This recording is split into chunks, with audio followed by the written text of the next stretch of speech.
Nicaragua, gente que no vende patria, buenos días, bienvenidos, bienvenidas a Sin Fronteras, son las 6:29 del 6 de marzo de 2023.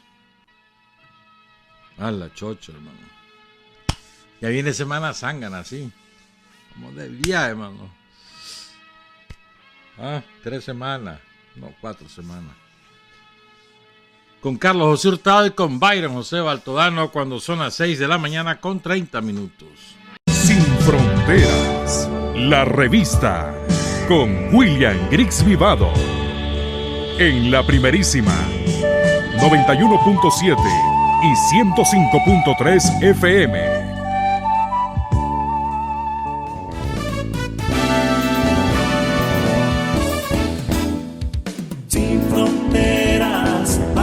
Decir la verdad, sin fronteras, trabajar, avanzar, combatir, vencer,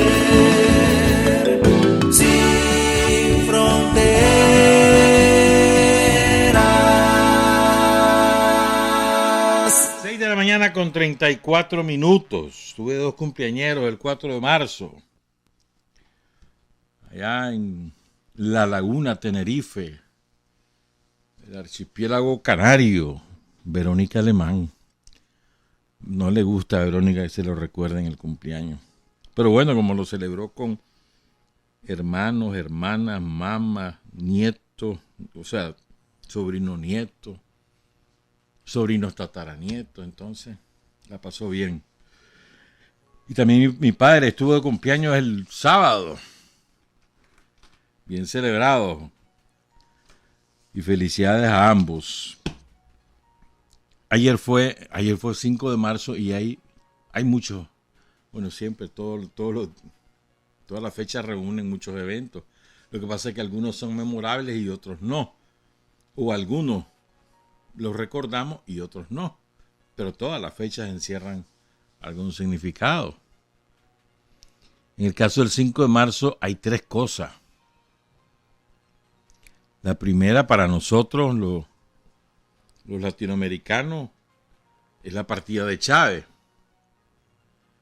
Y para los revolucionarios, además de la partida de Chávez, es la partida de Stalin. Qué casualidad, ¿no? 5 de marzo ambos. Pasa que Stalin en 1953 y Chávez hace 5 años. Perdón, hace 10 años. ¿Cómo pasa el tiempo, verdad? 2013.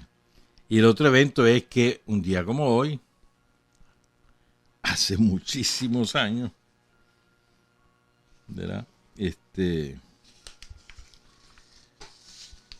Winston Churchill inauguró la Guerra Fría en 1946 en una ciudad, en Fulton, Estados Unidos. Y ahí vamos a hablar de estas cosas y también vamos a presentarles un audio que nos facilitó un compañero del Rufo Marín. Pero eso más tarde. Empecemos con el acto de ayer, al cual concurrieron, entre otros, el presidente Daniel, el expresidente de Cuba, Raúl Castro,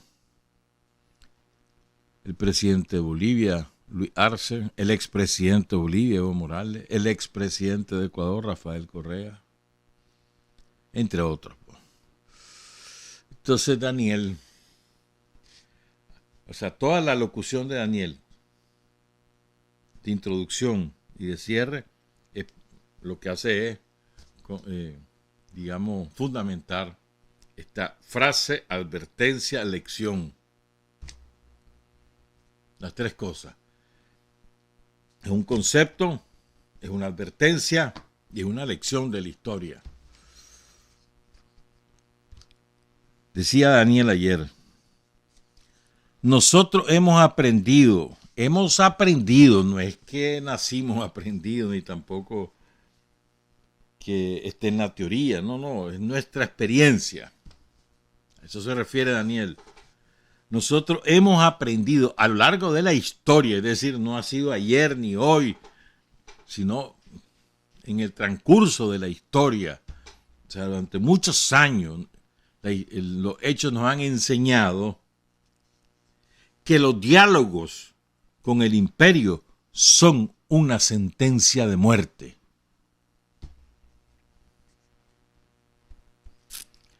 Aceptar diálogos con el imperio es como querer comprar confites en el infierno.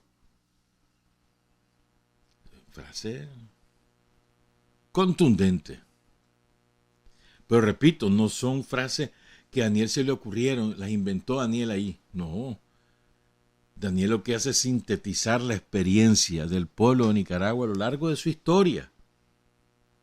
Y también experiencias de otros pueblos que iluminan también el camino. La más reciente, lo que pasó en Minsk, en los acuerdos de Minsk 1 y 2. Minsk, la capital de Bielorrusia. Rusia se sentó a negociar con los yanquis, con OTAN, con los europeos para hallar una solución a la población rusa residente en Ucrania, y ahora ya se confirma lo que se suponía, se sospechaba, de que esa negociación era solo para ganar tiempo y que Ucrania se rearmara, entrenarla y rearmarla para después lanzarla contra Rusia. Esa es la última, pero no, o sea, la última en este tiempo, pero no será la definitiva, pues. Entonces, aceptar diálogos con el imperio es como querer comprar confites en el infierno. ¿Cómo hablan proponiendo diálogo? En estos momentos proponen diálogo los mayores asesinos de la historia. Cuando van por todos lados proponen diálogo y van con el puñal para tratar de destruir, asesinar, porque para ellos la hegemonía del imperio yanqui, la esencia de esa hegemonía, que es el capitalismo y la opresión de los pueblos, es algo innegociable. Por eso es que muchos pueblos, como el caso de Nicaragua, no nos quedó más alternativa que las armas. Entonces, una carga ideológica, política, histórica que tiene estas frases de Daniel, que sintetizan lo que nos ha pasado a nosotros, lo que nosotros hemos sido testigos y protagonistas, pues. Entonces hay algunos que andan con cantos de sirena en algunos lugares ahí. Es que fulano es buena gente, no es como el anterior o no es como el posterior. No, hermano, el imperio es el imperio. Entonces hay algunos que dicen, no, es que es buena persona. Él sí nos respeta. Lo que pasa es que sus funcionarios no son buenas personas y no me respetan. ¿Y que nos puso? Pues? O sea que tan absurdo eso, tan absurdo. Pero bueno, entonces ahí andan, y algunos se van a verlo allá, y hacen acuerdos, y ya después salen domaditos de la Casa Blanca, y apuñalean a sus aliados, ¿no? Porque se cree en ese cuentecito, el diálogo. Los yanquis jamás dialogan si no tienen posición de fuerza. Y dialogan para imponer. No dialogan para llegar a acuerdos de mutuo beneficio, no, para imponer. Y la esencia de lo que ellos defienden es el capitalismo y es su poder armado, su poder imperial de hacer lo que les dé la gana con los recursos, con el dinero, con los pueblos en cualquier parte del planeta. No hay otra. Aceptar diálogos con el imperio es como querer comprar confites en el infierno. Una frase que va a quedar en la memoria de muchos. No, señor, no hay manera, no hay nada que dialogar. Que nos respeten. Sí, hombre, si nos respetan, mira, te voy a respetar, no me voy a meter con vos. Sí, hombre. Pero dialogar, ¿qué implica? Que hay puntos de desacuerdo que nos vamos a poner de acuerdo, que vas a dialogar con los yanquis. Si lo que ellos tienen como innegociable es el capitalismo, no tenés nada que negociar entonces.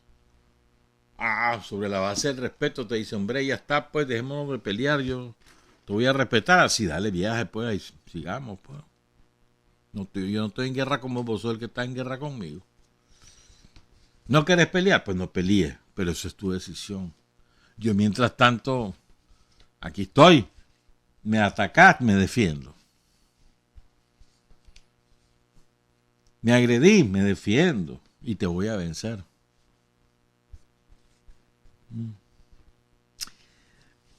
A propósito del aniversario de Stalin, estaba leyendo una frase que él recuerda a Stalin. Y nos cae a nosotros, ven, anillo al dedo.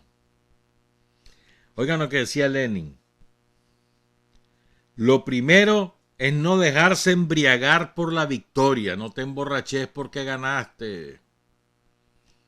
El que se emborracha primero, ya está mareadito, ya no pensás bien.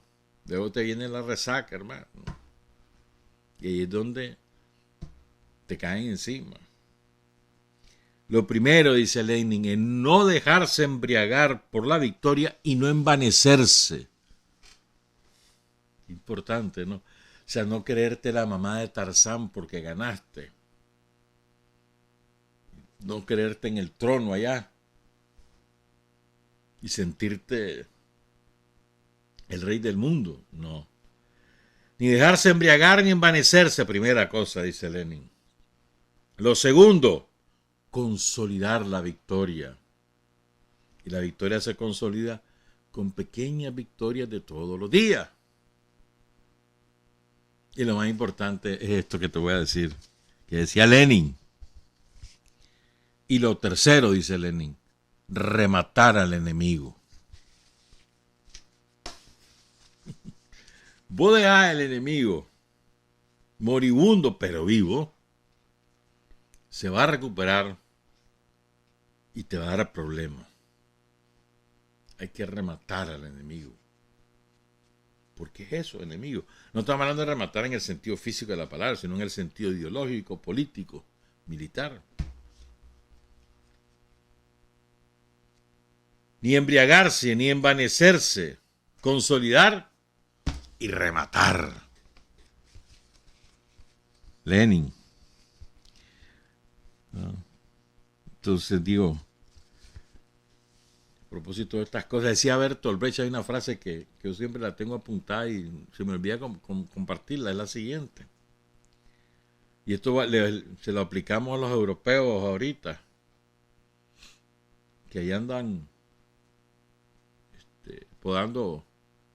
chapodando monte ahorita, porque eso los toca, eso los pusieron a hacer los yanquis, a chapodar.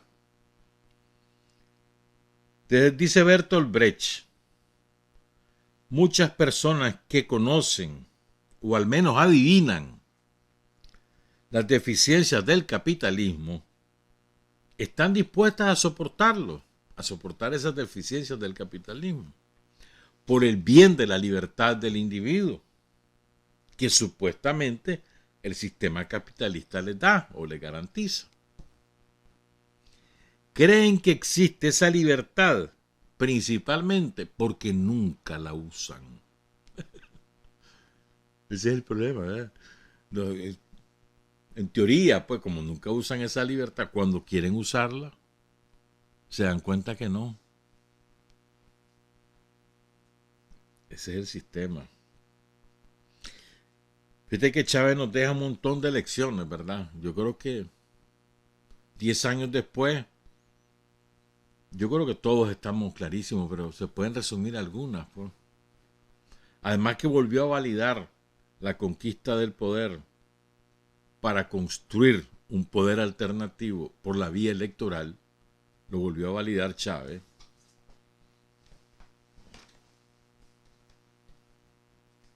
O sea, la experiencia de Allende. Esa es una primera. La segunda, creo yo, es que, o sea, Chávez jamás le tuvo miedo a los yanquis. En eso es como el sandinismo, pues, como una elección de Sandino. Sandino jamás le tuvo miedo a los yanquis. Vengan, aquí los espero, les decía Sandino. Dale, pues, vení. Vení, agarrame, echame preso, pues vení. Nunca les tuvo miedo y los venció. ¿Ya? Chávez jamás les tuvo miedo a los yanquis. Y en cualquier escenario, Chávez los enfrentaba. Se llamara el Podium de Naciones Unidas o se llamara Lo Presidente, el programa semanal del presidente Chávez. En cualquier escenario o en las acciones concretas de su gobierno. Las alianzas internacionales que forjó a despecho de los yanquis. Alianza con China, alianza con Rusia, alianza con Irán. Y los yanquis furiosos, y le valía a Chávez, defendiendo los intereses de Venezuela. Y además, jugando en el tablero geopolítico mundial, Venezuela, Chávez es quien inserta a Venezuela como gran protagonista de la geopolítica mundial. Antes de eso, Venezuela no pintaba en términos geopolíticos, porque era un sirviente de los yanquis. Era una colonia yanqui. Chávez conquista la independencia total de Venezuela. Otra cosa es qué haces con esa independencia después, una vez que Chávez se ha ido. Pero Chávez la conquista. Lo que Chávez decía, patria, tenemos patria, ¿se acuerdan? En el último discurso cuando se va para Cuba por última vez. Luego, ¿qué otra lección tiene? Chávez usa el petróleo como arma de soberanía y como arma de solidaridad. Esto es inédito. Jamás había ocurrido. Así se llamara la Unión Soviética o Rusia, Libia o China, jamás Chávez usa el petróleo como arma de solidaridad. Eso nunca había ocurrido. Y construye Petrocaribe bajo el paraguas del ALBA con Fidel, pero es Venezuela el gran artífice del Petrocaribe. Y salvó de la bancarrota a naciones enteras, incluyendo Nicaragua, en momentos muy difíciles, como la crisis de 2008. Después vino la agresión yanqui y ya no se pudo seguir usando a Petrocaribe, pero siento un precedente. Se puede tener otro tipo de relaciones con las naciones y se puede ser solidario utilizando tus propias riquezas. No todo es negocio. Es muy importante. Ojalá que Rusia siguiera ese ejemplo, era de Chávez, y usar el petróleo como arma de solidaridad. O Irán, que son productores de petróleo. Eso es ejemplar, Chávez. Ejemplar. Luego, Chávez creo que también entendió bien el concepto de defensa. Al principio él defendió su gobierno desde la nueva institucionalidad que él fue construyendo, sobre todo después de la redacción de primero el triunfo para hacer la constituyente, luego hace la nueva constitución, luego la refrenda el pueblo de Venezuela. A partir de esa nueva institucionalidad, Chávez quiso defenderse y se dio cuenta que era insuficiente, sobre todo cuando el golpe de 2002. Entonces empieza a asumir una estrategia integral, cultural, militar, política, ideológica, económica. Si no hay un plato de comida en la casa, en la familia venezolana, en cualquier país del mundo, todo lo demás es inútil. Todos los otros discursos no sirven. Tiene que haber un plato de comida.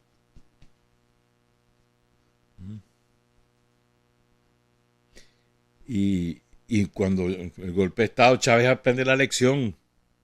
Tenía un montón de aliados hasta ese momento ahí adentro. Se deshizo de todos ellos, porque eran un lastre. Y profundizó la revolución. Otra lección de Chávez es que se puede reconstruir fuerzas armadas desde adentro. Lo hizo Chávez. Y 10 años después el ejército bolivariano continúa leal. Es impresionante. Porque cualquiera diría, bueno, se fue Chávez, ahora se va a resquebrajar ese ejército. Y no, no fue así. Recuerden, Chávez llegó al poder en el 98. Bueno, ganan las elecciones en el 98, asumen en el 99. Ya estamos hablando de 24 años, ¿no? A ver, que casi 30 años ya. 25 años. Y 10 de los cuales ha sido sin Chávez. Y el ejército ha sido totalmente reconstruido, leal, disciplinado. Un pilar fundamental en la defensa de la revolución bolivariana, de la nacionalidad bolivariana, de la patria bolivariana.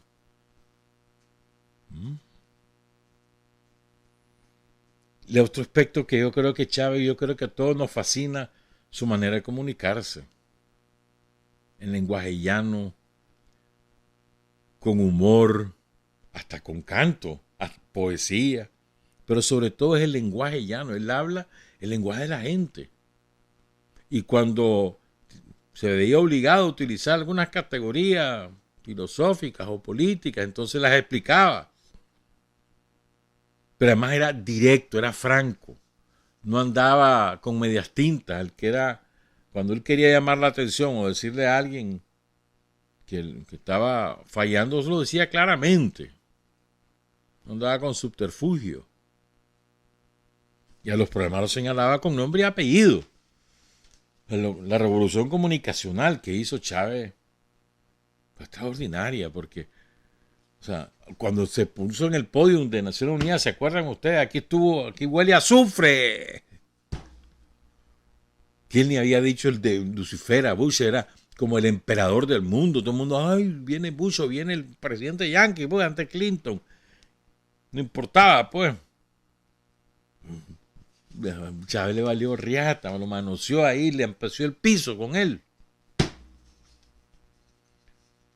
Y Chávez, junto con otros presidentes, el gran artífice de la derrota de Estados Unidos por el ALCA, en Mar del Plata, en la cumbre de Mar del Plata.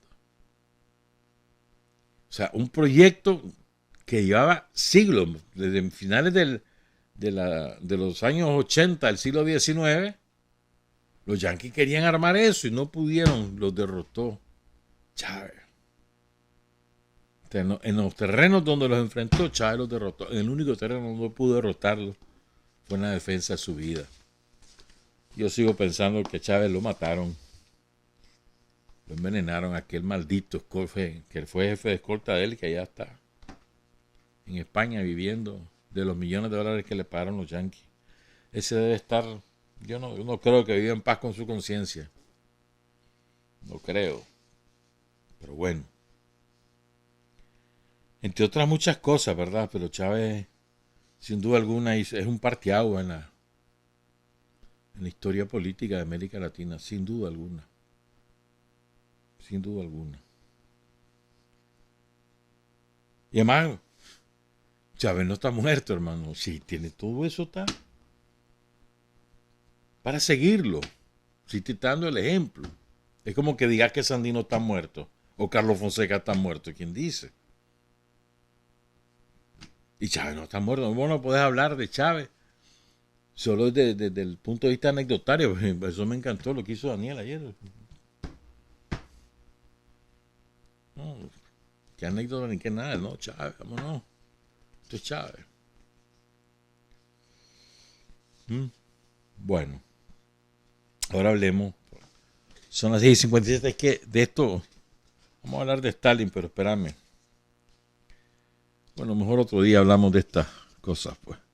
Para dedicarnos. ¿Cuánto que dura el audio? 20. 21 casi. Sí, vamos pues. Entonces miren, yo no conozco, puede ser que exista, pero yo no conozco ningún otro caso de una liquidación ideológica, política, de un líder como el de Stalin. cómo liquidaron en la memoria de los pueblos, incluyendo los pueblos soviéticos, hoy distintos pueblos de Europa y Asia, cómo destrozaron el legado, la personalidad, las obras, el pensamiento de Stalin. No conozco ningún otro ejemplo. Hoy en día empieza hace algunos meses a recuperarse no solo la obra de Stalin, sino la vigencia de su pensamiento. Y lo más importante, se empiezan a descubrir las mentiras, las calumnias, los infundios sobre Stalin. Hay un libro, les voy a recomendar un libro. Si quieren conocer lo que hubo detrás de la liquidación de la figura de Stalin, hay un libro de Grover Furr, es un historiador estadounidense. Se llama Khrushchev mintió. Es una investigación, no es una cuestión de afirmaciones, no. Es una investigación. Él investigó el famoso discurso secreto de Khrushchev ante el Comité Central, donde él acusa a Stalin de 61 aberraciones o delitos o lo que fuera. 61. Eso fue en el 56. En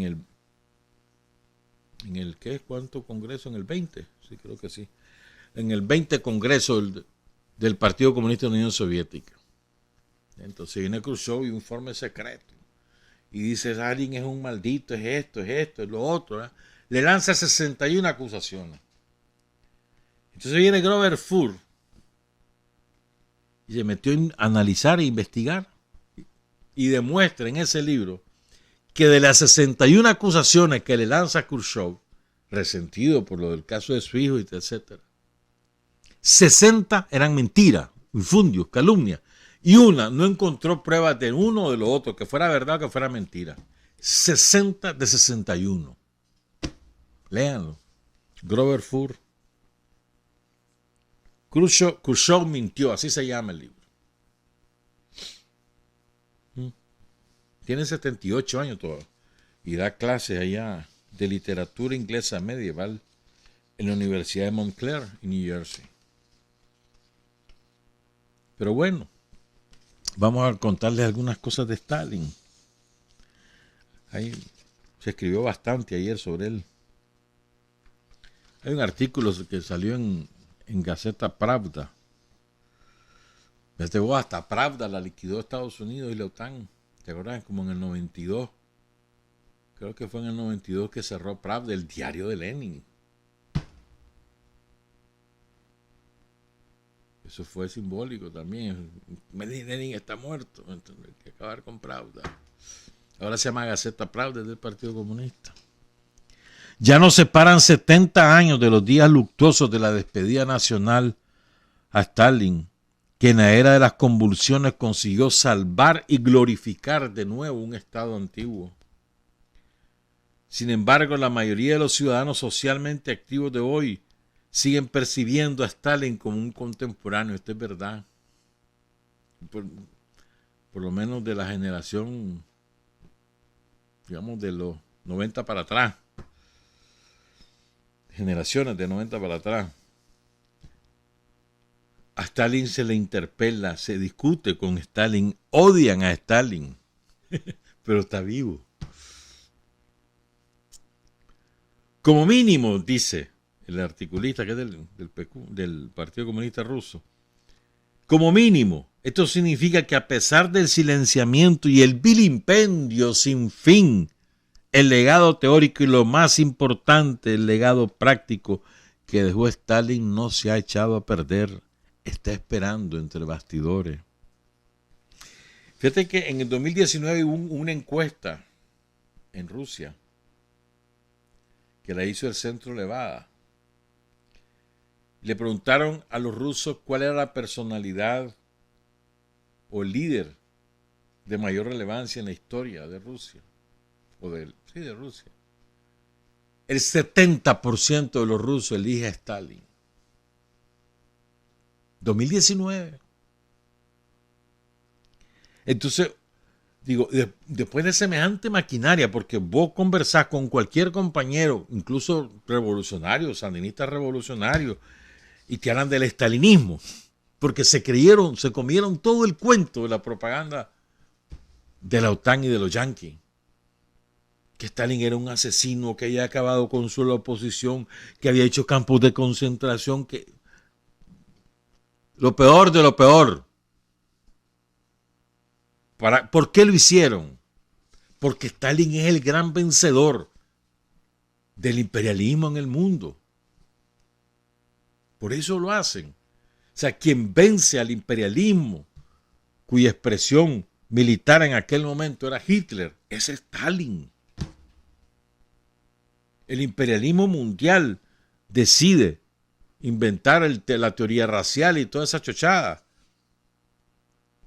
Arma, financia, tolera y fomenta y propicia las condiciones para que Hitler se lance contra la Unión Soviética. Eso fue lo que ocurrió. Y cuando Stalin, el ejército rojo, el pueblo soviético, empieza a derrotar a los nazis, salen en carrera Churchill y Roosevelt. Ay, que espérate, no fregué. Y ella va a ganar este hombre, vámonos. Hay que aliarse. Vámonos contra Hitler porque ya perdió. Pero son ellos los que estaban detrás. Entonces, quien dirige, quien emerge como el gran vencedor es Stalin. Y la propaganda estadounidense e inglesa, la anglosajona, pues, se encarga de liquidar en el hemisferio occidental la figura de Stalin. En el hemisferio occidental, porque Mao jamás se enredó, Mao uno de los más grandes defensores de Stalin y Ho Chi Minh, en el lado de aquellos lados, pues.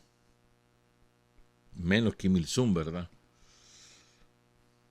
Pero esa es la razón fundamental. Y para desgracia de los yanquis, los anglosajones, es que termina la Segunda Guerra Mundial, la Gran Guerra Patria, Stalin derrota a Hitler y al imperialismo mundial.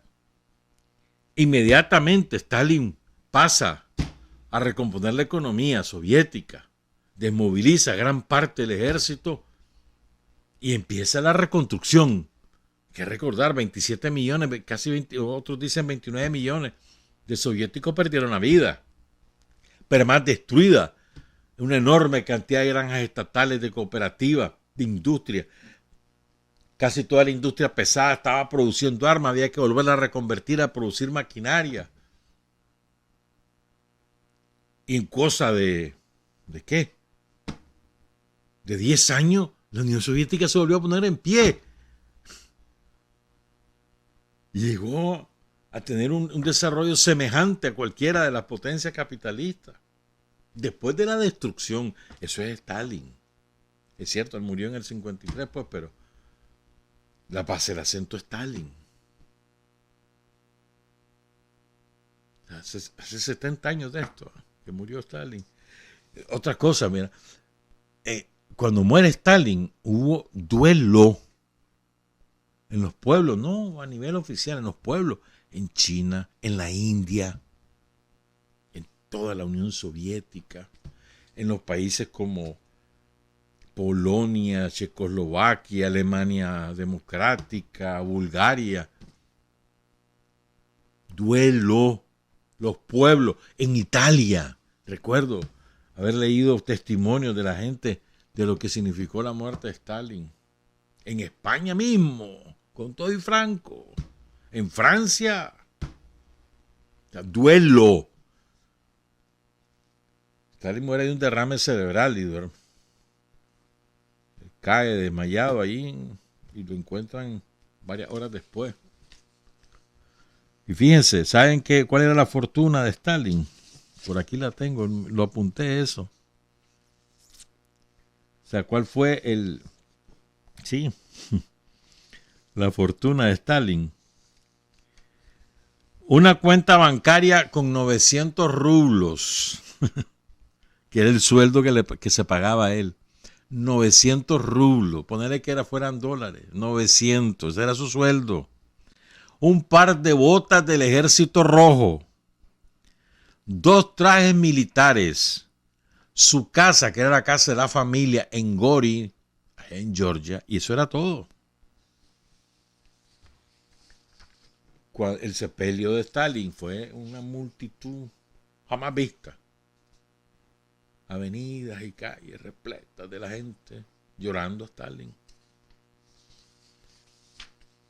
Después vino Khrushchev con todas sus mentiras, ¿verdad? Y ahora está demostrado que fue un instrumento de los derrotados de la Gran Guerra Patria. El hombre de acero, le decían a Stalin. Espérate, sí, te voy a contar alguna cosa, espérense. 3 lecciones que nos deja. El sistema socialista es vencedor del sistema capitalista. Hoy un día lo podés interpretar de otra manera, puedes hablar de otra, porque son otras las condiciones además. Pero en su momento, Stalin demostró que el socialismo era superior al capitalismo. En su momento, el socialismo que desarrolló la Unión Soviética. Hoy en día, 70 años después, difícilmente se podría hacer, pero en aquel tiempo sí fue así. La cohesión y la unidad son indispensables para la victoria. Y en la cohesión es indispensable la educación y la espiritualidad, indispensable. La educación se masificó. Con Lenin empieza la alfabetización, quien la culmina es Stalin. Recuerdo haber leído, por ejemplo, en Azerbaiyán, sobre el 5% del pueblo sabía leer y escribir. 10 años después, el 80% ya sabía leer y escribir, y así. Espiritualidad, educación, cohesión, unidad. Y el gran logro, la paridad estratégica. Con la bomba atómica, yo he leído bastante sobre eso, cuando Harry Truman lanza las bombas atómicas sobre Hiroshima y Nagasaki, cuando ya Japón está rendido, lo hace entre otras razones para decirle a sus aliados y a los soviéticos que él era superior en términos armados, que él tenía un arma más potente que cualquiera. Y entonces los soviéticos empiezan a trabajar y también logran el arma nuclear y se ponen en la paridad estratégica. Pero fíjense bien, hay una frase, un pasaje que lo cita Kollontai en su libro. Tuvo una plática con Stalin a finales del otoño de 1939, o sea, hacia noviembre de 1939. Entonces ahí Stalin, dice Kollontai, que le dijo, estamos hablando antes de que empezara la Gran Guerra Patria. Muchas de las hazañas de nuestro partido y de nuestro pueblo serán pervertidas y vilipendiadas, sobre todo en el extranjero y también en nuestro país. El sionismo, que aspira a la dominación del mundo, se vengará brutalmente de nosotros por nuestros éxitos y logros. El sionismo sigue viendo a Rusia como un país bárbaro, un apéndice de materias primas. Y mi nombre también será calumniado. Se me atribuirán muchas atrocidades. Cuando muera, habrá mucha basura sobre mi tumba. Pero los vientos del tiempo la barrerán sin piedad. El sionismo mundial se esforzará con toda su fuerza para destruir nuestra unión, para que Rusia no pueda levantarse nunca más. 1939. Hace 84 años. exactamente lo que ha ocurrido, pero les tengo otras mejores todavía. ¿Verdad? Fíjense esta. Bueno, vamos a ir leyendo en orden mejor. Porque en Fulton, Estados Unidos, llega Churchill después que lo derrotaron, ¿verdad? Porque increíble, ¿verdad? Churchill era supuestamente el gran líder ahí en el Imperio Británico, gran aliado, emerge victorioso, supuestamente, ¿verdad? Pero el pueblo británico no se enredó. Entonces todavía los laboristas no eran tan imperialistas como son hoy. El laborismo empezó a perder su contenido social allá en los años 20, cuando los empresarios empezaron a comprar a todos los líderes sindicales, pero bueno. Entonces los laboristas sacan a Churchill del poder, él pierde, entonces se fue a consolarse, se fue a Estados Unidos. Entonces ahí dijo, y ahí inaugura lo que se llama la Guerra Fría, pues. Y entonces lo hace también una manera de vengarse de sus propios, digamos, colegas del agónico Imperio Británico. Ya están los últimos estertores. Los últimos estertores que eran cuando la Unión Soviética y otras potencias del mundo empiezan a desmantelar el sistema colonial. Pero ya está en las últimas, el Imperio Británico. Entonces Churchill, que está herido en su orgullo, se fue a colocar en el pedestal de la supremacía del capitalismo de Estados Unidos y les fue a decir: ustedes ahora son los reyes. En ese discurso de Fulton, incluso le dice: Estados Unidos se encuentra en la cúspide del poder, siendo la potencia más poderosa del mundo. Esto puede considerarse una prueba para la democracia estadounidense, pues también significa una gran responsabilidad. Hablando con nuestros amigos rusos durante la guerra, dice Churchill, llegué a la conclusión de lo que más admiran es la fuerza y lo que menos respetan es la debilidad. Por lo tanto, dice Churchill, debemos abandonar la doctrina del equilibrio del poder. Entonces invita a Estados Unidos: armate, hermano, vamos sobre. Entonces una semana después, Stalin le da una entrevista al diario Pravda con el propósito expreso de responderle a Churchill, que aparece en marzo, como para el 12 de marzo de 1946, más o menos. Y entonces oigan esta respuesta y miren qué actualidad del pensamiento de Stalin. Le preguntan: ¿cómo valora ese discurso? Es un acto peligroso, calculado para sembrar la semilla de la disensión entre los estados aliados e impedir su colaboración. Ese es el propósito de Churchill, dice Stalin. Esto es calculadísimo para evitar que tengamos amistad, cooperación entre todos, los vencedores, la coalición vencedora del nazismo, que se le había escapado de las manos al imperialismo. Y entonces le preguntan: ¿puede considerarse perjudicial el discurso de Churchill para la causa de la paz y la seguridad? Y dice: sí, dice incuestionablemente. De hecho, Churchill adopta ahora la posición de los belicistas, y en esto Churchill no está solo. Tiene amigos no solo en Gran Bretaña, sino también en Estados Unidos.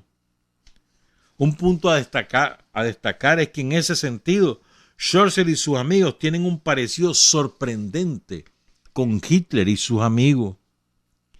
Hitler comenzó su labor de desencadenar la guerra, proclamando su teoría racial, declarando que solo los germanoparlantes constituían una nación superior. Churchill se propone desencadenar la guerra con una teoría de las razas, afirmando que solo las naciones de habla inglesa son naciones superiores llamadas a decidir los destinos del mundo entero. Fíjate bien, me voy a parar aquí y miren lo que ha ocurrido en los últimos 10 años. La alianza entre Estados Unidos, Reino Unido, Australia. Los angloparlantes son las naciones superiores. Stalin lo advierte en el 46. Hace 77 años. Impresionante, ¿no? Sigo. Y dice, la teoría de la raza alemana llevó a Hitler y a sus amigos a la conclusión de que los alemanes, como única raza superior, nación superior, debían gobernar sobre las demás naciones. La teoría de la raza inglesa lleva al señor Churchill y a sus amigos a la conclusión de que las naciones de habla inglesa, como únicas naciones superiores, deben gobernar sobre el resto de las naciones del mundo. En realidad, Churchill y sus amigos de Gran Bretaña y Estados Unidos presentan a las naciones no anglófonas que no hablan inglés algo parecido a un ultimátum. Acepten nuestro dominio voluntariamente y todo irá bien. De lo contrario, la guerra es inevitable. Y es exactamente lo que ocurrió.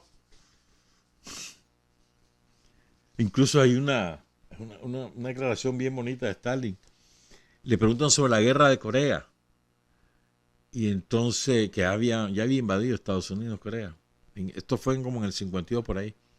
Y entonces le preguntan a Stalin, le dice, mira, le dice, ¿y vos crees que los generales estadounidenses y los generales británicos son inferiores? No, le dice. No, los generales británicos y los generales estadounidenses son tan buenos como cualquier general. Y los soldados también. Lo demostraron en la Segunda Guerra Mundial, dice Stalin. Lo que pasa es que en la guerra de Corea van a perder. Porque los soldados y los generales saben que no es una guerra justa. Ellos fueron mejores en la Segunda Guerra Mundial porque sabían que era una guerra justa. Qué interesante, lo dice Stalin. Pero sigo, pues. Dice también en esta entrevista, las naciones derramaron su sangre en el curso de 5 años de feroz guerra por la libertad y la independencia de sus hijos, y no para cambiar la dominación de Hitler por la dominación de Churchill. Es muy probable, en consecuencia, que las naciones no anglófonas, que constituyen la inmensa mayoría de la población del mundo, no acepten someterse a una nueva esclavitud. Y los primeritos que se rebelaron fueron los del pueblo de la India, que se sacudieron el poder colonial de los ingleses, precisamente. La tragedia de Churchill, dice, es que siendo un conservador empedernido, no comprende esta simple y obvia verdad. No cabe duda que la posición de Churchill es una posición de guerra, un llamamiento a la guerra contra la Unión Soviética. También está claro que esta posición de Churchill es incompatible con el Tratado de Alianza entre Gran Bretaña y la Unión Soviética. Es cierto que Churchill dice de pasada, para confundir a sus lectores, que la vigencia del Tratado Anglo-Soviética de Asistencia y Colaboración Mutua podría muy bien ampliarse por 50 años. Pero ¿cómo conciliar semejante declaración de Churchill con su posición de guerra contra la Unión Soviética, con su prédica de guerra contra la Unión Soviética? Exactamente lo mismo vuelve a pasar ahora. Es impresionante. Por eso hay que estudiar la historia siempre, tenerla presente, aprender de la historia, como decía Daniel ayer. La lección de Sandino. Nunca hay que negociar con los yanquis. Y sigo. Es que es una maravilla, ¿verdad? La ampliación del plazo del tratado no tiene sentido si una de las partes viola el tratado. Es lo mismo que pasó ahorita. Por eso Rusia se retira. Y aquí esto es lo que yo quería decir, lo que me parece más importante de esta entrevista. Entonces le dice el periodista que mira, no, ya le había dicho, ¿verdad? Que lo que había dicho Churchill, de que era una amenaza. Entonces dice dice Stalin. Oigan qué interesante. No hay que olvidar la siguiente circunstancia. Los alemanes invadieron la Unión Soviética a través de Finlandia, de Polonia, de Rumania, de Bulgaria y de Hungría. Los alemanes pudieron realizar su invasión a través de estos países porque en aquel momento existían en esos países gobiernos hostiles a la Unión Soviética. Como resultado de la invasión alemana, la Unión Soviética ha perdido irremediablemente en la lucha contra los alemanes. Y también a través de la ocupación alemana y la deportación de ciudadanos soviéticos a la servidumbre alemana, un total de alrededor de 7 millones de personas. Fíjate bien. Primero dice, mira, nosotros nos invadieron por ahí. Eran gobiernos hostiles y además se llevaron a 7 millones de ciudadanos a esclavizarlos en esos países, los alemanes. En otras palabras, recuerda Stalin, la pérdida de vida de la Unión Soviética ha sido varias veces mayor que la de Gran Bretaña y los Estados Unidos de América juntos. Es posible que en algunos círculos se sienta la inclinación a olvidar estos colosales sacrificios del pueblo soviético que aseguraron la liberación de Europa del yugo hitleriano. Pero la Unión Soviética no puede olvidarlo. ¿Y qué puede haber? Y aquí está la clave de todo lo que estamos hablando. ¿Qué puede haber de sorprendente en el hecho de que la Unión Soviética, por su seguridad futura, esté tratando de que en esos países por donde invadió Alemania a la Unión Soviética existan gobiernos leales en su actitud a la Unión Soviética? ¿Cómo puede alguien que no haya perdido el juicio calificar estas aspiraciones pacíficas de la Unión Soviética de tendencias expansionistas por parte de nuestro Estado? Para la Unión Soviética era una razón de sobrevivencia, garantizar que en su frontera, los países que hacían frontera con la Unión Soviética, hubiese gobiernos que no fueran enemigos. ¿Estamos claros? Y les voy a terminar con esto, porque esto tiene que ver con nosotros también. Esto es de 1927, imagínate, hace casi 100 años. ¿Cómo es de vigente estas cosas? El gran defensor del legado de Lenin es Stalin. El gran defensor. Siempre, en todo momento, Stalin defendiendo a Lenin y su legado y aprendiendo de Lenin, enseñando lo que era Lenin. ¿Verdad? Decía el propio Lenin, más que nos elogien, lo que yo quiero es que nos estudien, decía Lenin. Lenin dice, jamás fue esclavo de la letra en el marxismo, nunca fue un dogmático. Pero oigan esto, quiero leerles esto. Entonces él se entrevista con una delegación de obreros de Estados Unidos que llegan a visitar la Unión Soviética. Ya murió Lenin, 9 de septiembre de 1927. Entonces la propaganda ya era que ahí solo había un solo partido, que qué feo eso, y que ese partido controlaba todo en la vida de los soviéticos. Cualquier parecido con Nicaragua en las actuales circunstancias no es coincidencia. Y entonces le dice Stalin, todo depende de cómo se entiende el control. En los países capitalistas, el control se entiende de un modo original. Sé, dice Stalin, que los grandes bancos controlan a numerosos gobiernos capitalistas, pese a la existencia de parlamentos democráticos. Los parlamentos aseguran que son ellos los que controlan al gobierno. Pero en realidad ocurre que los grandes consorcios financieros predeterminan la composición de los gobiernos y controlan sus actos. ¿Quién ignora que ninguna potencia capitalista puede formarse un gabinete contra la voluntad de los grandes magnates de la finanza?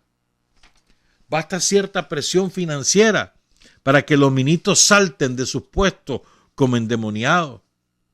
Esto es en realidad el control de los bancos sobre los gobiernos, pese al control imaginario de los parlamentos.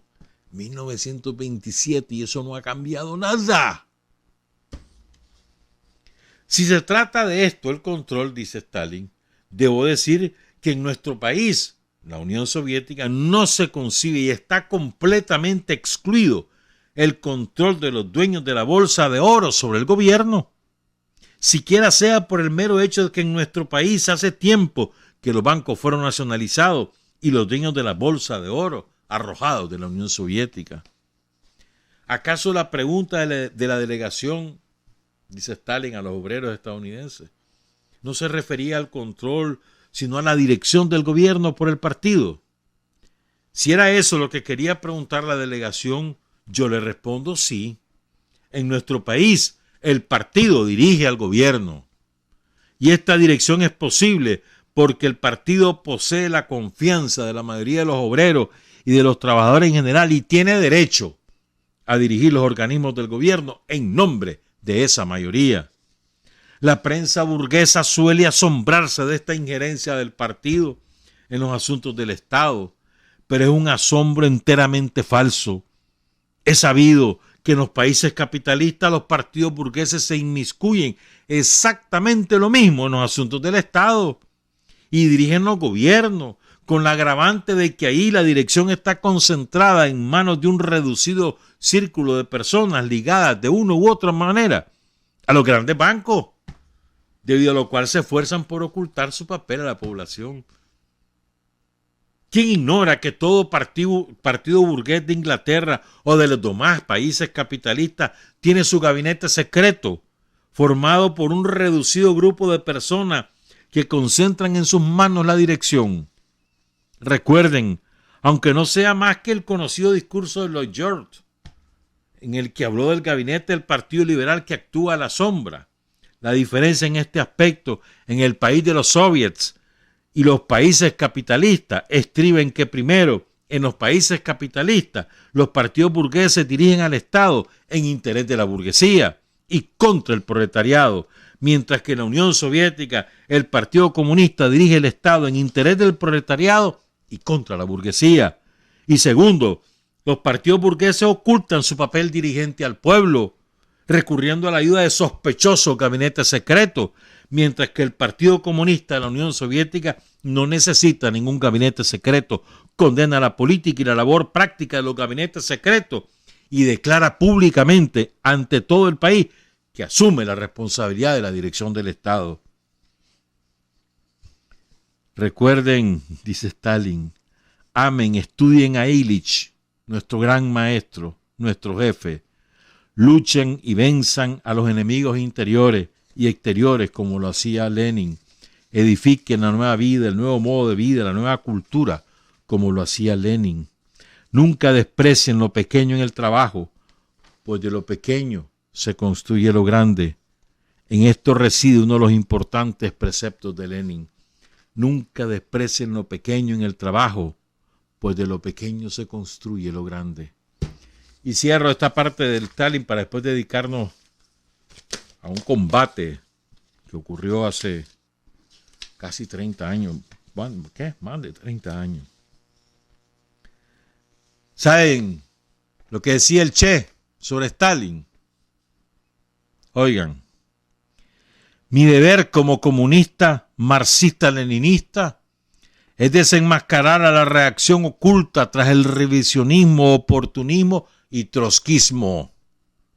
Enseñar a los camaradas, tanto en el acto como en potencia, que no deben aceptar como válidos los juicios contra Stalin formulados por burgueses, socialdemócratas e incluso otros pseudocomunistas lacayos de la reacción, cuyo verdadero objetivo es dinamitar el movimiento obrero desde dentro. El Che. Una pausa, 7:32. Hay hombres que luchan un día y son buenos. Hay hombres que luchan un año y son mejores. Pero hay hombres que luchan toda la vida. Esos son los imprescindibles. 7:35 a.m. 1987, 86 y 87 hasta el operativo Danto y el operativo Interarmas, que fue tan importante o más importante que el operativo Danto, fueron los años más difíciles de la guerra de Estados Unidos contra Nicaragua. Por ejemplo, solo en el 87 hubo más de 3.000 combates. Solo date una idea.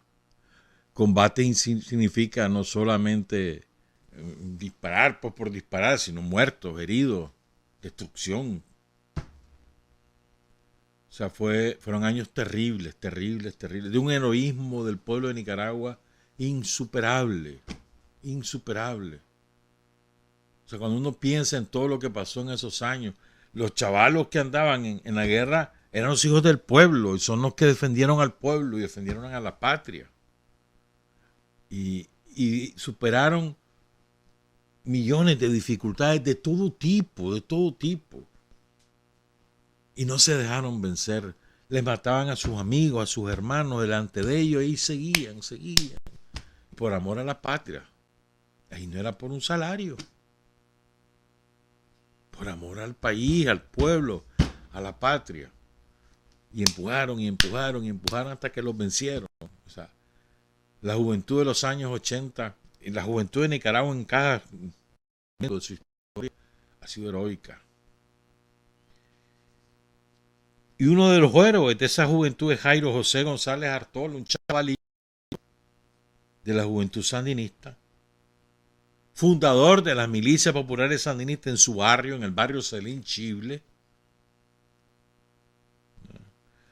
Alfabetizó, se fue a cortar café y después se fue voluntario a cumplir el servicio militar.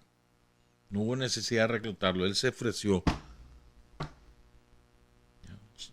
Cipote, mano. Jairo José González Artola. ¿Cómo muere Jairo José? Y aquí es lo que quiero contarles. Y lo voy a dejar que lo cuente un compañero en nombre mío y en nombre de todos, en nombre de los combatientes del batallón Rufo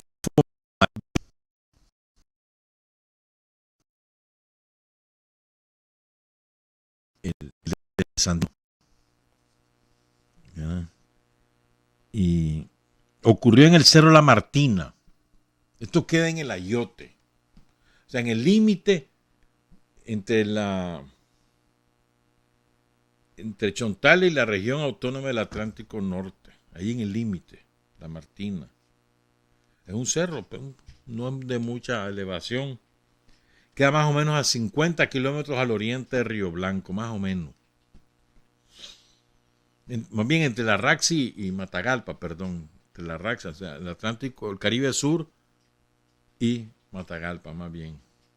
Ahí. Pero es que es prácticamente el límite, el Cerro La Martina.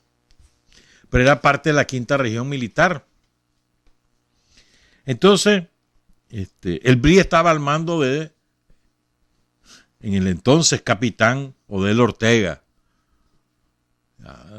Después mayor, después Odel, que tiene una trayectoria política y militar impecable. Odel lo recordamos no solo como jefe militar del BRI, sino por otras acciones. Algún día hay que rescatar esa acción, la de los SAM-7 entregados al FMLN, que significó el desequilibrio estratégico. En el mismo momento en que el FMLN dispone de los SAM-7, en ese mismo momento el ejército salvadoreño se caga y se sienta a negociar. Así de importante, y eso lo hizo de él. Pero bueno, entonces va una compañía del BLI, la tercera compañía, va a operar. ¿Pero qué había ocurrido? Un par de semanas, 3 semanas antes, que había habido recambio. Los que ya tenían 2 años de cumplir el servicio, los desmovilizan y entra la nueva camada. Entonces tenían como 3 semanas la nueva camada que había empezado a operar.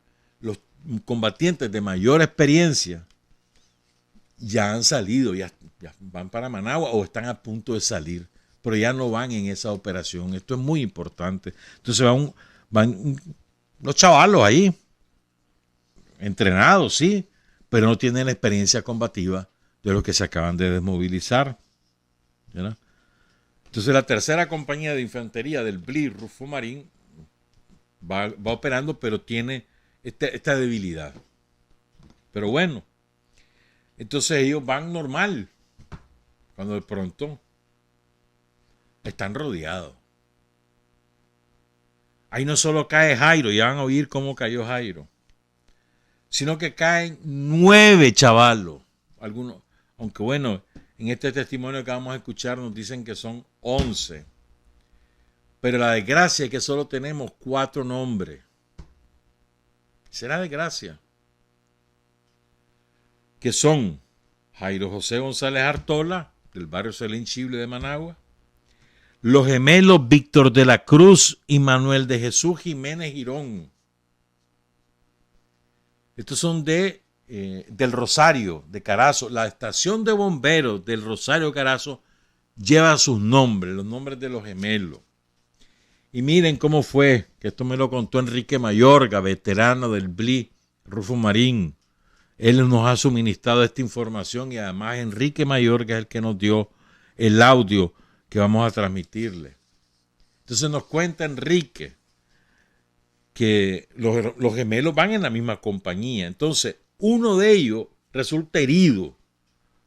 Entonces el otro, el hermano, se le abalanza para atenderlo. El otro muere con él, muere el gemelo herido y a él lo matan. Entonces, un cadáver queda sobre el otro cadáver. Los gemelos murieron juntos. Es un drama, es un drama. Los gemelos Víctor de la Cruz y Manuel de Jesús Jiménez Girón. Y el cuarto nombre que tenemos es el de Lázaro José Aragón Guevara, originario de San Marcos, Carazo. O sea, 3 caraceños, que son los gemelos Víctor de la Cruz y Manuel de Jesús Jiménez Aragón y Lázaro José Aragón Guevara. Y un capitalino, que es Jairo José González Artola. Hay uno que le decían Paylover, solo eso sabemos. Y hay 4 compañeros que no conocemos sus nombres. Y es más, entre todos los del BLI Rufo Marín, nadie recuerda los nombres. Es triste. Es triste. Entonces, Enrique Mayorga nos suministra un audio donde Francisco Canales Narváez nos describe el combate en el que cae Jairo y los hermanos, los gemelos y Lázaro y los otros compañeros. Es muy vívido, nos traslada a ese momento, es muy bueno.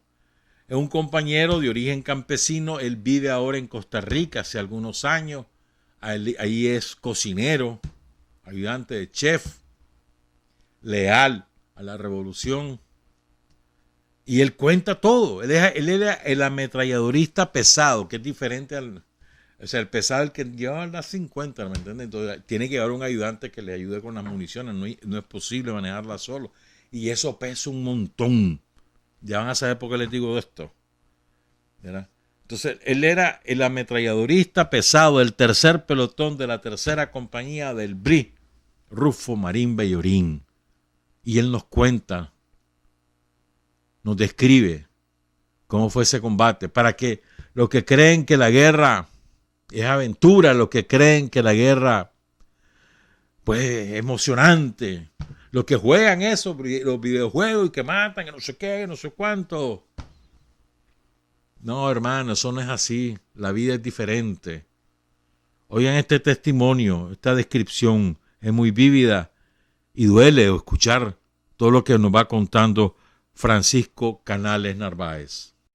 Aquí Francisco Canales Narváez, el ametralladorista pesado de la 3ª compañía, del 3er pelotón de la 3ª compañía, del BLIS, Rufo Marín Bellorín. Bueno, decimos de que para que realmente es muy importante, ¿verdad? Recordar, y me encanta a mí así practicar, ¿verdad? Y recordar estos momentos que fueron para nosotros, pues ya éramos unos combatientes que les gustaba eso, no les gustaba caminar mucho, Ya cuando teníamos 2 semanas de caminata y no encontrábamos nada, ya andábamos allí enojados porque no encontramos combate y esa vaina. ¿Ves? Pero cuando instalamos combate, ya los transformamos en Rambo y en Arnold. ¿Ves? Y además aquel espíritu súper elevado, ya, con el amor y aquella decisión de defender la patria, ¿verdad? Pero bueno, va quedando ya bastante atrás, ¿ves? En estos tiempos ya tenemos 30 y algo de que se terminó, ¿verdad? Lo que es la guerra. Pero yo voy a recordarles ese momento, ese día que sucedió ese combate enorme que fue de las 5:30 de la mañana hasta las 5:30 de la tarde, diría yo, porque todavía mirábamos hacia los 50 metros ya, antes que se enterrara el sol, antes que cayera la noche.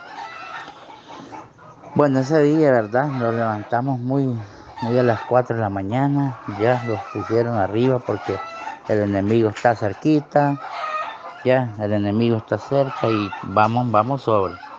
Bueno, los levantamos, los preparamos y con nosotros habíamos sido abastecidos también y la guardia también estaba abastecida. Bueno, y instalamos el camino, ¿verdad? Sale la exploración y salimos todos detrás. Al poco tiempo de caminar, pues encontramos allí un campesino arreglando un cerco allí, bastante misterioso. El hombre miraba por todos lados, miraba para atrás, miraba para adelante, pegaba un martillazo, se daba vuelta así sobre el poste de que estaba clavando. ¿Ves? Nosotros vamos a paso lento porque ya el enemigo estaba ahí al frente. ¿Ves? Y entonces, tan sospechoso, pero no hubo nadie en seguridad o algo que fuera a una investigación, ya, ¿me entiendes? O algo así, ya, y investigáralo. Pero pasamos nosotros y al momento escuché ya la exploración cuando instaló combate, bla, bla, bla, bla, bla, bla, bla, bla. Y bueno, y nosotros pues alegres comenzamos a avanzar, y después los dan la orden de replegarnos a la derecha, ya, maniobrar hacia la derecha. Los tomamos un cerrito, pero el cerrito no daba las condiciones porque era enmontañado, y así como comenzando el cerrito era que había monte, hubo un monte que le llamamos nosotros un tacotal que es un monte bastante arriba de un cuerpo, ¿ves? Y entonces, bueno, no prestaban las condiciones para posicionarse porque ya nosotros maniobrando, sí, ya teníamos a la gente adelante, ya mirábamos los movimientos de los guardias, donde corrían para la derecha, para la izquierda, ¿ves? Maniobrando, porque donde estaban los guardias era un terreno trabajado por los campesinos, estaba limpio y se miraba todo el movimiento. Entonces le digo yo a mi ayudante, Jairo, le digo yo, aquí no podemos disparar. No importa, le digo, bajémonos y agarramos un gran tronco que estaba allí seco y los pertrechamos así en el tronco del palo y los quedó una visibilidad súper tremenda, una vista que todo era bien bonito pues para combatir, y comenzamos el traqueteo. Bueno, pasamos todo el día y yo iba a disparar ya como a mediodía. Yo escuchaba las ráfagas que oía adelante, ya las escuchaba atrás. Y yo oí unos lamentos atrás. Ay, por favor, no me hagan nada, no veo, algo así. Yo escuchaba atrás, arriba del cerro. Esas cosas, pero yo decía, mis compañeros están haciendo parte al enemigo. Yo decía eso y nosotros tirando balas que tan bueno, daba miedo. ¿Ves? Dale, mi hermano, le decía Jairo, tiro al blanco, no gastemos tiro de balde, y el hombre con el AK, bueno, que no quería, era magazine puesto, magazine vacío, magazine puesto. Y yo con mi ametralladora, que esa ametralladora casi me decía, ya no aguanto la garganta, ¿ves? Pero fue muy lindo. Allá se dan las 5 de la tarde, se dan las 5 de la tarde. Bueno, y le digo a mi hermano, los estamos quedando sin tiro. Ya iban a ser las 5:30. Los estamos quedando sin tiro. Vamos a buscar a nuestra gente que ellos me andan tiros. A mí de la ametralladora. ¿Ves? Y así dejo descansar un poquito la ametralladora. Y los vamos, agarro yo mi máquina y me la paso por el pescuezo y la llevo así entre cintura. Y vamos, y salimos a un caminito de venado ahí y los encontramos con los dos guardias. Cerquita, como 10 metros los encontramos los dos guardias. Y los dos guardias estaban destazando una mochila de nuestros compañeros con cuchillos, y sacando ahí ya, sacando las raciones. Pinol partían así en carcajadas, los malditos. Pero cuando nosotros, pum, ellos los ven y nosotros los vemos, van, botan lo que tenían en las manos y agarran el AK. Y yo los veo que están bien apertrechados y con uniformes nuevos y una AK, mano, súper tremenda. Una AK de carey, con culatín plegable y todo lindo aquello es precioso. ¿Ves? Y yo digo, ay mamá, estos son guardias. Pero yo no les despego la vista. Jairo lo tengo atrás como 10 varas y me dicen, ¿quiénes son ustedes, hijos de puta? Entonces yo le digo, Rufo Marín, hijo de la cien puta, pero cuando yo le digo Rufo Marín, yo me tiro de cabeza detrás de un palo que estaba cruzado allí, ya, más o menos gruesecillo, me tiro de cabeza y mi hermano Jairo no se tira. A él lo logran agarrar las primeras ráfagas, ¿ves? Y yo me tiro y cuando pasan los 30 tiros, claro, yo me capié detrás del palo. El palo me tiraba cáscara encima de las ráfagas. Y como estamos cerquita, pero vengo yo cuando ¡pum! pasa la ráfaga, yo levanto la cabeza como suricata y no veo. Los guardias se vaciaron, que salieron corriendo. ¿Ves? Entonces, si ellos hubieran ido allí, adelantan y hubieran estado donde nosotros, a mí también me hubieran matado, porque en ese momento yo estaba indefenso, con la ametralladora, que yo no podía disparar, porque realmente que esas ametralladoras así, solo Rambo y Arnold son en las películas que las tiran, pero esa es película. ¿Ves? Yo estoy viendo, vuelvo a ver a Jairo, donde está caído, moviéndose, y vuelvo a ver a donde están los guardias se corren, huyen, y yo me voy para donde Jairo. Pues todavía Jairo estaba vivo, y le digo, sé fuerte, vos sos fuerte, mi hermano, ya tenga, que ya los vamos a ir, ya los vamos a sacar. Pero yo lo tengo en las piernas, yo lo agarro y lo tengo en mi pierna. Ya, lo agarro y lo recuesto a mi pierna, yo estoy hincado, ¿ves? Y lo agarro y me lo pongo en las piernas, pero ahí nomás se me quedó muerto, en mis piernas se me quedó muerto, ¿ves?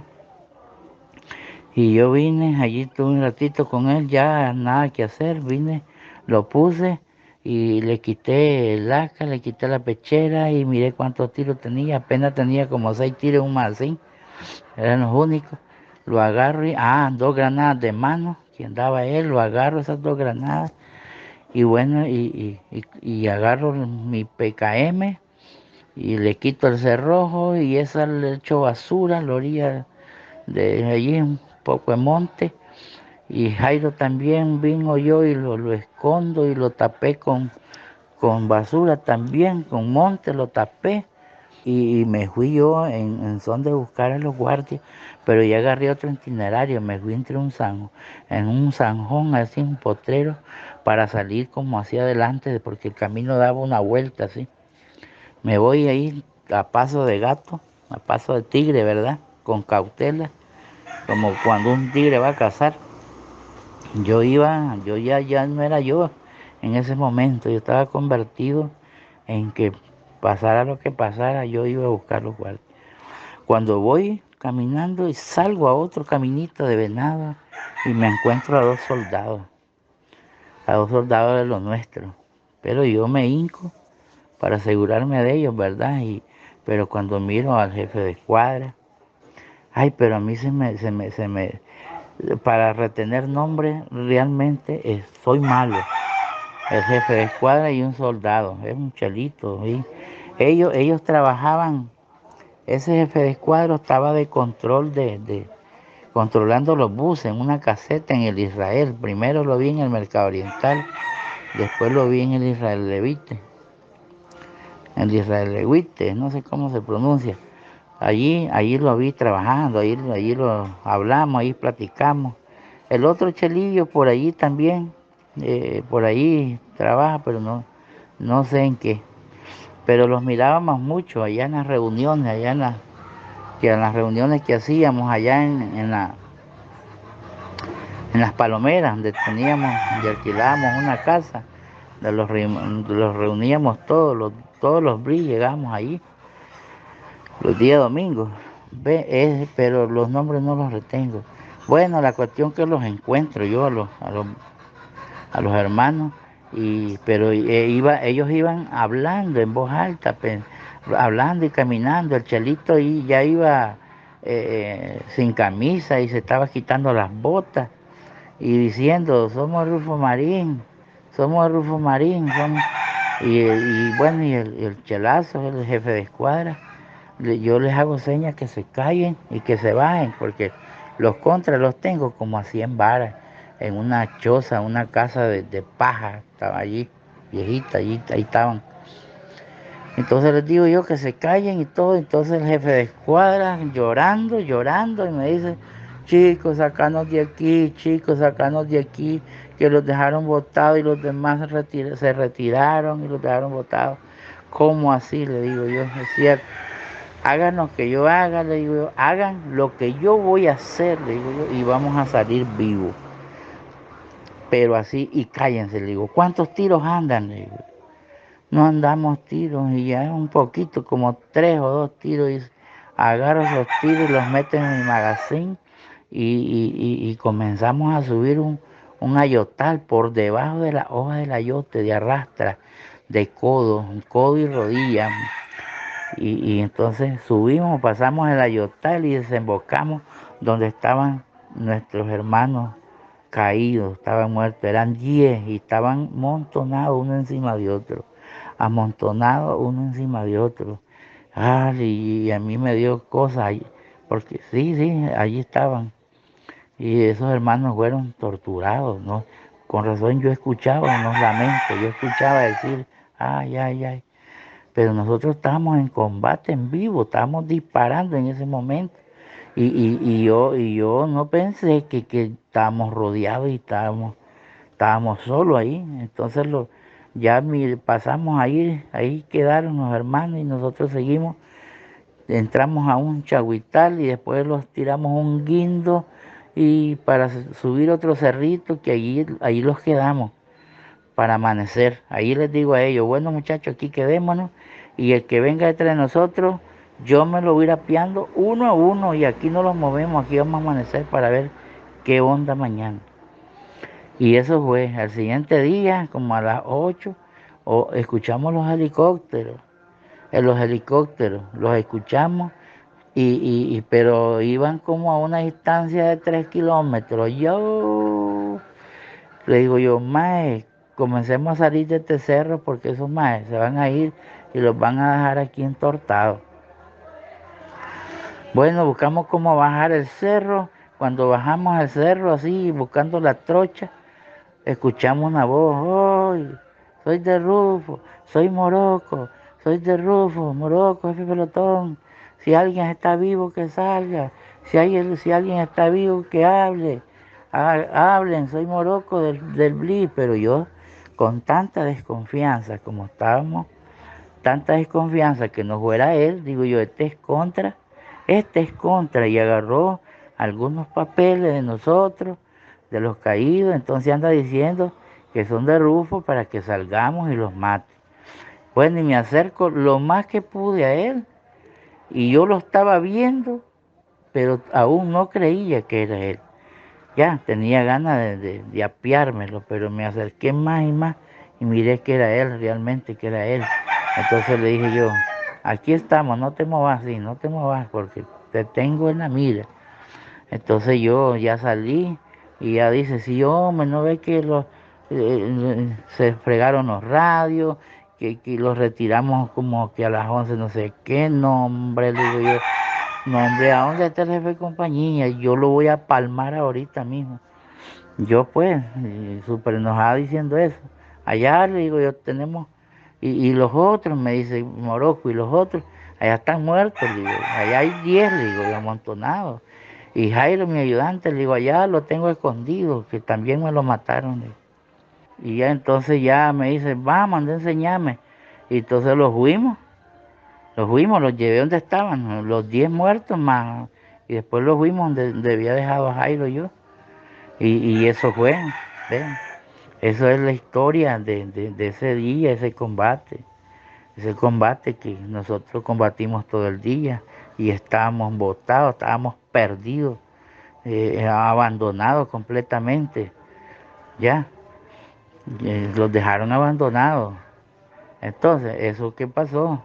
Ya, eso pasó, después de los errores vienen las consecuencias, ¿ves? Y entonces yo quería, yo hace tiempo quería desahogarme, decir eso, pues además de los otros combates, las otras que no tenían muchas consecuencias, pues, y eso yo lo quería decir, lo quería hablar, porque eso fue una historia muy, muy buena, muy tremenda. Después que llegaron los helicópteros y bueno, y se enviaron a todos los heridos y nosotros continuamos el operativo y lo fuimos a tipo rastreo, ¿verdad? Donde se fue el enemigo y realmente le hicimos daño. Al enemigo ese día le hicimos daño y un daño tremendo porque nosotros les decían los campesinos que ahí iban, que llevaban un montón de muertos en hamacas, a tutos y en bestias, que iban un montón de muertos, de heridos, y nosotros encontramos a dos a la orilla del camino, a la orilla del camino donde íbamos, miramos así al lado, estaban unos más ahí semienterrados. Entonces, bueno, los fuimos y lo agarramos de la pata y lo sacamos afuera. Y uno de los hermanos que iban ahí, que íbamos ahí, de tan enojados, le metió una ráfaga entera en el cerebro a uno de ellos.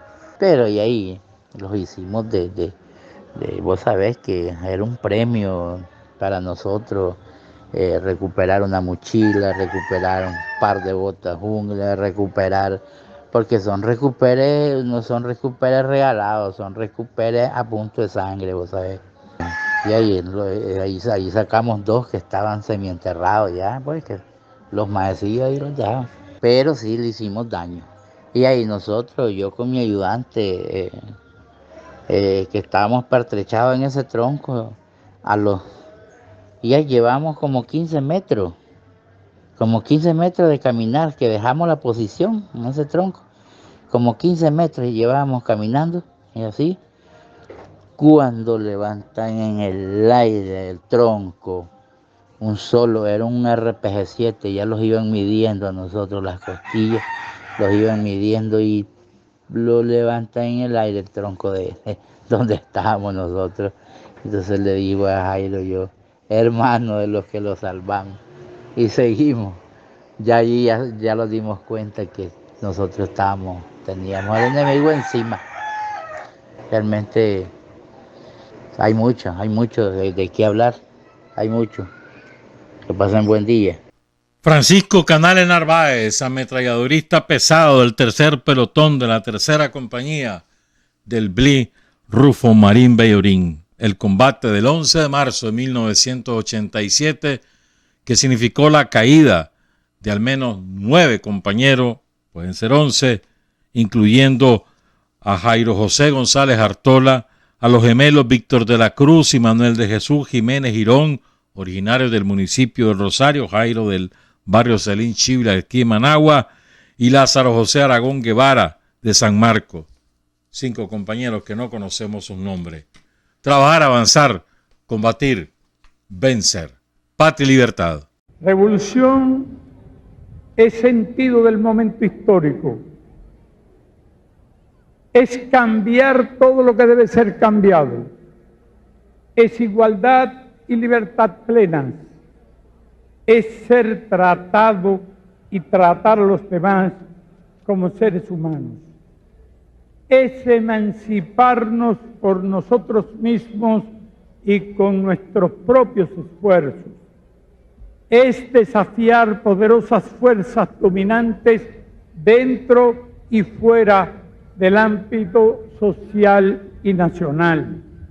Es defender valores en los que se cree, al precio de cualquier sacrificio.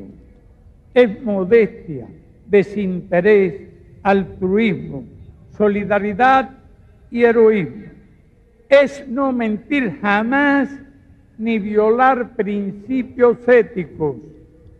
Es convicción profunda de que no existe fuerza en el mundo capaz de aplastar la fuerza de la verdad y las ideas.